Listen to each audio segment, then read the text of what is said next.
table this discussion for a minute because, of course, we're closing in on the end of the current CBA, and, well, it's been a bit of a talker. Let's just walk you through how we got here. It all started at the All-Star Game. We were there in person in July, and the players united and wore shirts that said, "Pay us what you owe us," during warm-ups. Now, after the buzzer sounded, the fans rallied behind them and started chanting, "Pay them."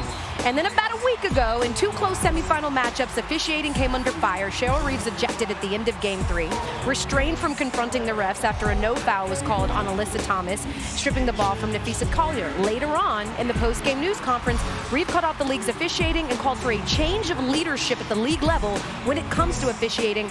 She was, of course, suspended by the league for Game 4. And then, last Tuesday, Napheesa Collier, one of the league's biggest stars, opened up her exit interview with a statement, shared a sentiment supported from players around the league. Listen up to what she had to say.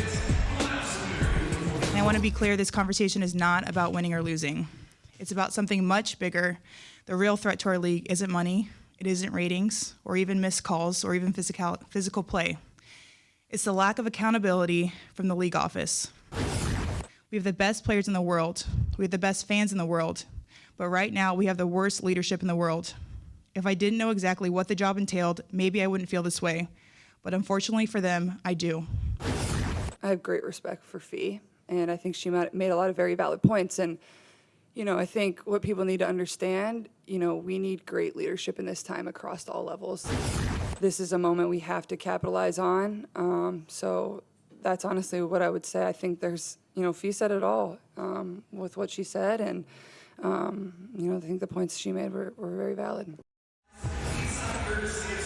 Now, following those remarks from Napheesa Collier, we saw a bit of a PR tepid statement from the league. Just moments ago, Cathy Engelbert took the podium here at Michelob Ultra Arena to address those comments and had an exchange with our Malika Andrews about Fee's comments specifically. Listen up. I just wanted to get some clarity on some of the specifics that Napheesa Collier said about your conversation that you had that was previously private.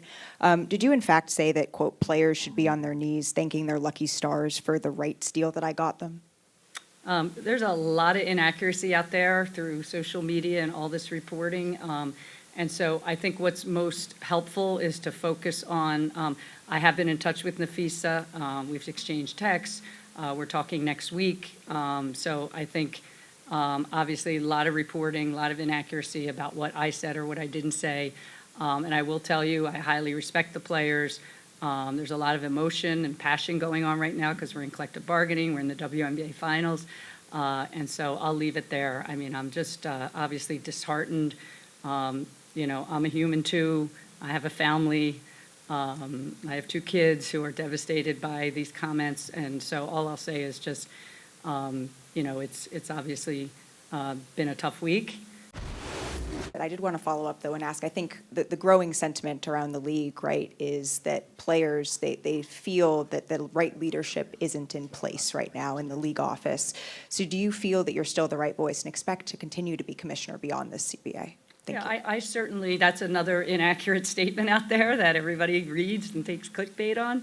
Obviously, I've never been a quitter. I'm entering my 40th year, actually, this month in business.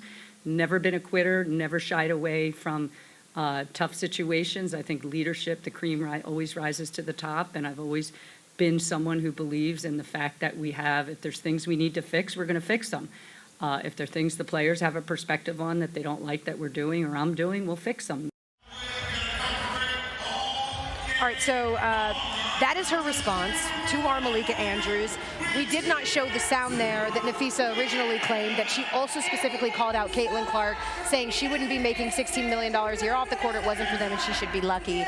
Again, she denies a lot of these things, somewhat. What's your reaction from what you heard from the commish? Well, we came on camera and I was still writing because I was very interested in what Cathy had to say, but a couple of things stood out to me. When you were asked a question, you should probably answer that question. Right. And when Malika asked, did you say, and then quoted Cathy, Cathy didn't say, no, I didn't say that, right? And I think that should be the first thing. If you didn't say that, you should say that you didn't say that. And she said instead, there have been a lot of inaccurate statements, right? So now I just have questions. I have more questions because if you said it or you didn't say it, what is the answer? It's a yes or no question. And then same thing when she asked, do you think you're the right fit to continue this leadership? I think the first answer should be yes. Right. Right. So I'm just not feeling, again, I'm not feeling confidence. What word did you use? Tepid? Yeah, tepid That word response, earlier? yes. I'm just not feeling the confidence in those answers. So you talked about how you're writing things down. She said never shied away from tough situations. But unfortunately, the reality is she shied away from tough conversations, which is a negotiation. In order to have a negotiation, you have to have conversations. And I think it's apparent, abundantly clear, that there has been a great divide between the players and our commissioner or the league office in order to have productive conversations. And now Napheesa's statement that she made in her exit interview is accountability. WNBA players never want to throw out all the smoke.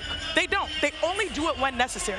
They're always strategic. They're always calculated. We talk about the t-shirts they wore at All-Star. That was a collective decision.